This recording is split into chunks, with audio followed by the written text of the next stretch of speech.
បាទមកកាយគ្រប់ជំរាបសួរបងប្អូនភូមិទាំងអស់គ្នាបាទចឹងយើងចូលថ្ងៃថ្មីថ្ងៃទី16ខែ8 2026បាទចង់ឥឡូវយើងទៅមើលតម្រុយចាស់ចាស់យើងវិញចឹងឃើញថាថ្ងៃចាស់ម៉ោង4:35នាទីហាក់យន្តញប់ចឹងឃើញថាយើងឲ្យ25:08:45បាទហើយដល់ពេលហើយយើងឃើញថាមានចូលអីទេបាទសម្រាប់មើល3លេខម្ដង3លេខយើងថាឲ្យ0.45គុណបាទចូលស្រែសាក់0.45ពោះសេបាទហើយយើងឲ្យ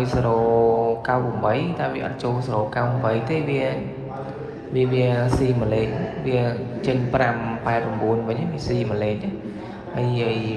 8.25គឺមានចូលទេបាទមានទេចឹងចូលបាន0.45មួយបាទអូសរ៉ូគឺអត់ចូលទេម៉ោង4បាទអញ្ចឹងយើងទៅមើលម៉ោង6កន្លះម្ដងបាទ6កន្លះអ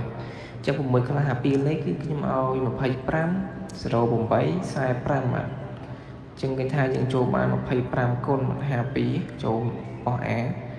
ហើយ0.8គុណចូល8គុណអស់ B ដែរបាទហើយ45អត់បានចូលទេបាទហើយយើងចូលលេខអូសរ៉ូ4ចូល04បាទតែឥឡូវយើងទៅមើល3លេខម្ដងបាទ3លេខម៉ោងនេះអត់មានបានចូលអីទេបាទវាស៊ីមួយលេខអញ្ចឹងយើងដាក់0.98វាចេញ2.98ស៊ីមួយលេខបាទហើយ5.82វាចេញ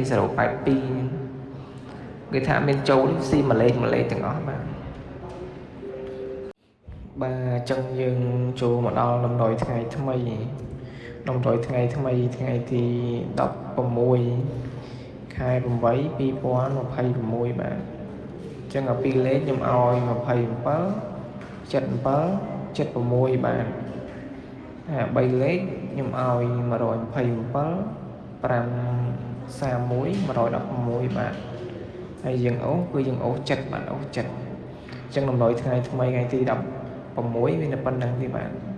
ចឹងជូនពរអូនពូមីងទាំងអស់គ្នាហេងទាំងអស់គ្នាសម្រាប់ថ្ងៃថ្មីចូល3លេខចូល2លេខដូចថ្ងៃទី15ដែរបាទហើយបើសិនជាចង់ឧបត្ថម្ភថ្លៃអ៊ីនធឺណិតថ្លៃ